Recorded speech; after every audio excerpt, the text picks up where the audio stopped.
एक इंसानी दिमाग में दिन भर कई सवाल घूमते रहते हैं और उनमें से कुछ सवाल तो इतने इंटरेस्टिंग होते हैं कि उनका जवाब जानने के लिए हम सभी बेताब हो जाते हैं। जैसे कि क्या हम टाइम ट्रैवल कर सकते हैं, या इस यूनिवर्स का सेंटर कहाँ है, या क्यों एयरप्लेन की खिड़कियां स्क्वायर नहीं होती, या क्या होगा अगर धरती घूमना बंद कर दे। आपको इन सवालों के जवाब नहीं पता तो मेरे दोस्त इस वीडियो को जरूर देखिए, क्योंकि आज हम आपके इन सवालों के जवाबों के साथ साथ कई और अनोखे सवालों के जवाब देंगे। तो आप देख रहे हैं फैक्ट इज बैक और शुरू करते हैं आज का episode. Top 8 mind blowing questions and their answers. तो चलिए शुरू करते हैं क्वेश्चन नंबर 1 से। क्या आपने कभी सोचा है कि एयरप्लेन की खिड़कियां राउंड यानी गोलाकार क्यों नहीं होती, स्क्वायर क्यों नहीं होती? अगर नहीं तो बता दें कि सेफ्टी के लिए एयरप्लेन की खिड़कियों को राउंड डिजाइन किया गया है। देखिए, स्क्वायर खिड़कियों में 4 कोने यानी कि 4 वीक स्पॉट्स होते हैं जहां स्ट्रेस केंद्रित होता है। वहीं बाहर की ओर से हवा के दबाव में ये स्पॉट्स और ज्यादा कमजोर हो जाते हैं, जिसकी वजह से ऊंचाई में हवा में इन खिड़कियों के टूटने का भय बना रहता है। वहीं राउंड खिड़कियों में वीक स्पॉट नहीं होते और ये खिड़कियां प्लेन के अंदर और बाहर के डिफरेंट प्रेशर के बीच में आसानी से सरवाइव कर लेती हैं। 1950 के दशक में ही हेविलैंड कॉमेट एयरप्लेन फैशन में थे, क्योंकि वो ज्यादा ऊंची उड़ान भरते थे। लेकिन 1953 में 3 एयरप्लेन्स की एयर में ही दुर्घटना हो गई और 43 पैसेंजर मारे गए, और इस दुर्घटना का कारण था उनका स्क्वायर विंडोज। इस इंटरेस्टिंग क्वेश्चन का आंसर सुनने के बाद हमारे चैनल को सब्सक्राइब करके बेल आइकन को प्रेस करना तो बनता है।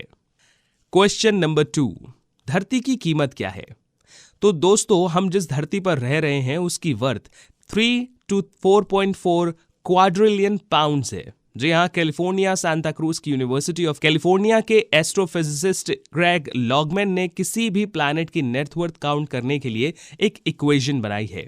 इस इक्वेशन में प्लैनेट का साइज, एज, तापमान, मास, रहने की क्षमता और कई अन्य क्रूशियल फैक्टर्स शामिल किए गए हैं, और इस इक्वेशन के हिसाब से पृथ्वी 3 to 4.4 क्वाड्रिलियन पाउंड की वर्थ के साथ ब्रह्मांड के सबसे महंगे प्लैनेट के रूप में सामने आया है। वहीं इस इक्वेशन के हिसाब से मंगल का मूल्य 10,000 पाउंड से भी कम था। शुक्र 1 पैसे से भी कम था। है ना अमेजिंग? क्वेश्चन नंबर 3, आपके कंप्यूटर में क्या फाइल्स परमानेंटली डिलीट हो जाती हैं? जवाब है नहीं, वो अभी भी आपकी हार्ड ड्राइव में ही होती हैं। जी हां, आपका कंप्यूटर कुछ भी परमानेंट डिलीट नहीं करता है, वो फाइल्स आपकी हार्ड ड्राइव में ही होती हैं। जब आप किसी फाइल को डिलीट करते हैं तो आप हार्ड डिस्क पर नई लोकेशन पर पॉइंटर को बदलते हैं, लेकिन वो फाइल आपकी हार्ड डिस्क पर फिजिकल रूप में प्रेजेंट रहती है। घाना में संगठित क्रिमिनल्स ने डंप किए गए इलेक्ट्रॉनिक कचरे से पर्सनल डेटा को पुनर्प्राप्त करने में कामयाबी हासिल की है। इसीलिए यदि आप किसी सीक्रेट एजेंसी के लिए काम कर रहे हैं तो इसे फेंकने के बजाय अपनी हार्ड डिस्क को नष्ट करना बेहतर है। ओ माय गॉड, है ना सरप्राइजिंग? क्या आपको पता था ये? कमेंट करके जरूर बताइएगा। क्वेश्चन नंबर 4, इंसानी आंख का रेजोल्यूशन कितना होता है? डिजिटल इमेज में टाइल्स जैसे छोटे छोटे मिलियंस स्क्वायर एलिमेंट्स होते हैं। अब एक फोटो में जितने ज्यादा स्क्वायर्स होंगे उतना ज्यादा फोटो का रेजोल्यूशन होगा। एक सिंगल मेगापिक्सल में 1 मिलियन पिक्सल होते हैं। हालांकि इंसानी आंख डिजिटल कैमरे के रूप में काम नहीं करती, लेकिन अगर आपका कुल देखने का प्लान 120 डिग्री हॉरिजॉन्टल फील्ड और 60 डिग्री वर्टिकल फील्ड है तो आपकी आंख का रेजोल्यूशन करीब 576 मेगापिक्सल होगा। कैलकुलेशन आप वीडियो में देख सकते हैं। इसी बात पर अपने दोस्तों के साथ वीडियो को शेयर करके बोलना तो बनता है कि तेरे फोन से अच्छी मेरी आंखें हैं। क्वेश्चन नंबर 5, क्या सूरज की रोशनी का वजन होता है? तो मेरे दोस्त, इसका सीधा सा आंसर है यस। कैसे? देखिए, सनलाइट फोटोन से बनी होती है और पृथ्वी तक पहुंचने के बराबर मास होता है, और यही रीजन है कि जो एरिया रोशनी में होता है उसका वजन शैडो वाले एरिया से कम होता है।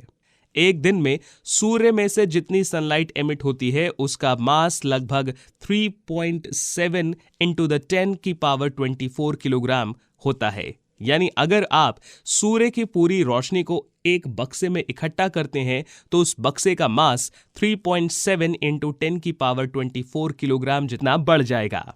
एक और अमेजिंग बात, एक सनी डे के दिन शिकागो का वजन 140 किलोग्राम ज्यादा होता है। इसका रीजन यही है कि इस पर सनलाइट आ रही है।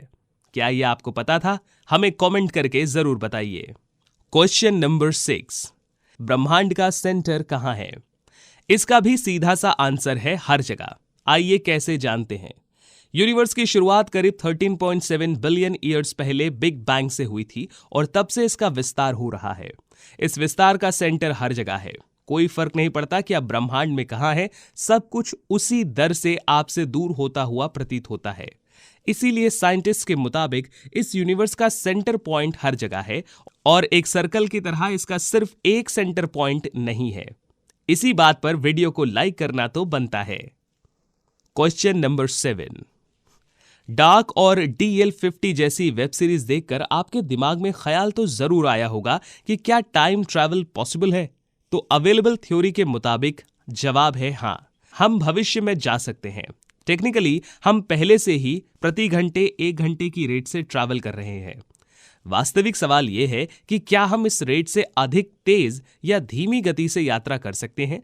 तो एक्सपेरिमेंट पहले ही किया गया है।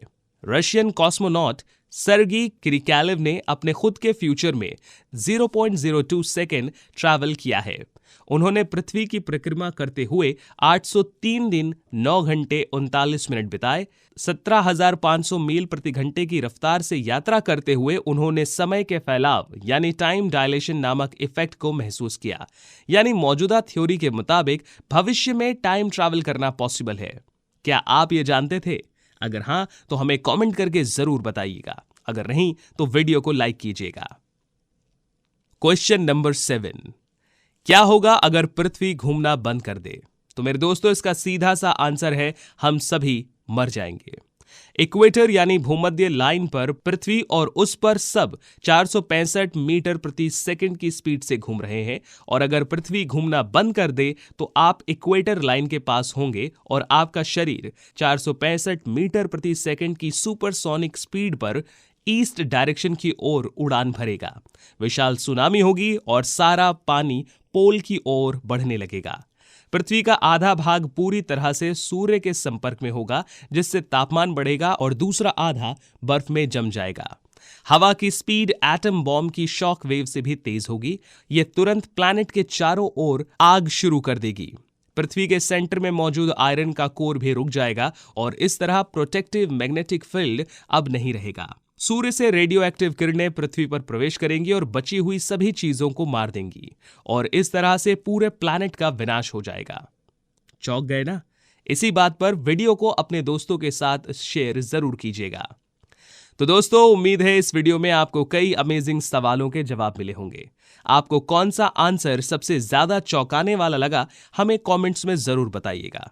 और अगर आप ऐसे ही साइंटिफिक वीडियोस देखते रहना चाहते हैं तो हमारे चैनल फैक्ट इज बैक को सब्सक्राइब करके बेल का बटन जरूर प्रेस कीजिएगा। साथ ही इस नॉलेजेबल वीडियो को अपने सभी फ्रेंड्स और फैमिली मेंबर्स के साथ जरूर शेयर कीजिए ताकि वो लोग भी इसका लाभ उठा सके। हम मिलते हैं आपके साथ अगले वीडियो में। तब तक के लिए take care and thanks for watching.